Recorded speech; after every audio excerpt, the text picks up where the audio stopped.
1. Calculate the expected return based on the following distribution of returns. So we're given probabilities. First thing you have to notice is that the probabilities add up to 100%. Okay, so instead of just doing the math, you want to understand the situation, and we're trying to evaluate what the return's going to be in the future as of right now.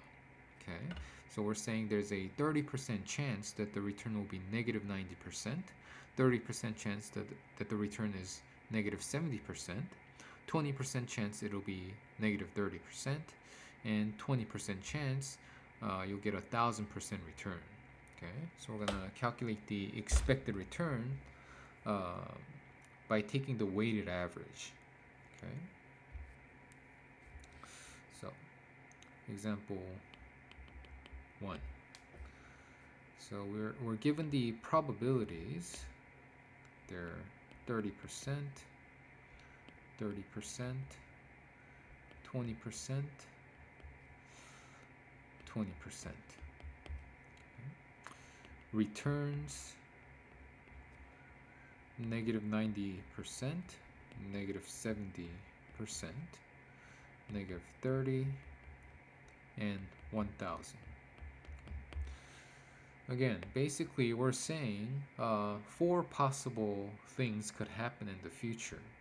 We'll call these different scenarios or different states of the world in the future. So scenario 1, 2, 3, 4. Okay. So let's take the weighted average. So we're going to calculate the expected return,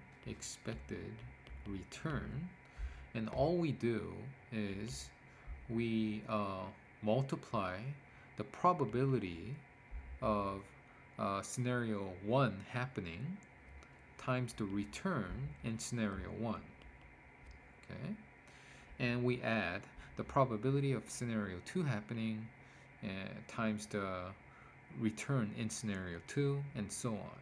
Okay, so expressing this mathematically, we're basically just saying scenario I, I could take on a value of 1, 2, 3, 4, and these are the corresponding returns.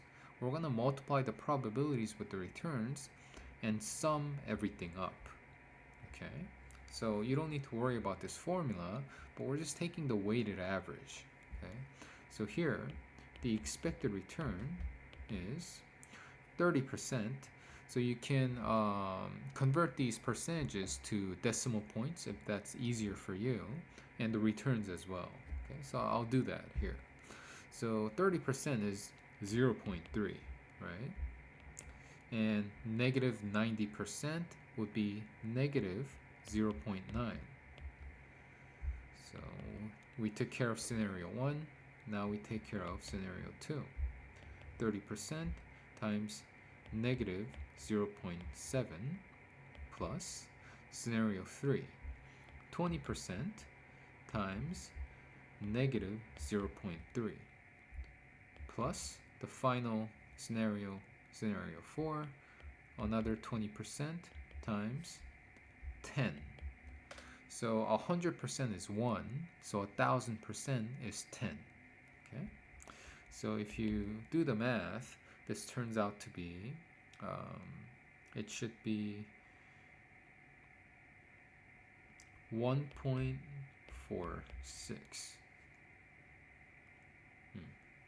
Yeah, and we want the answer expressed in percentage terms, so this is the same thing as 146%.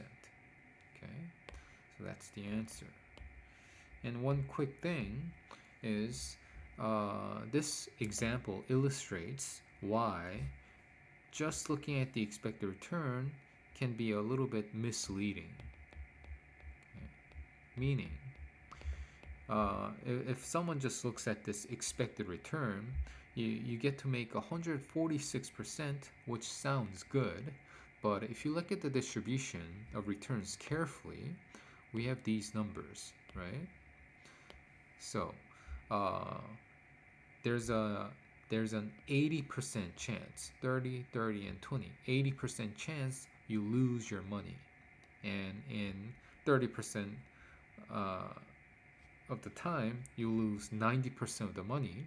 There's a 30% chance you lose 70% of the money, and so on.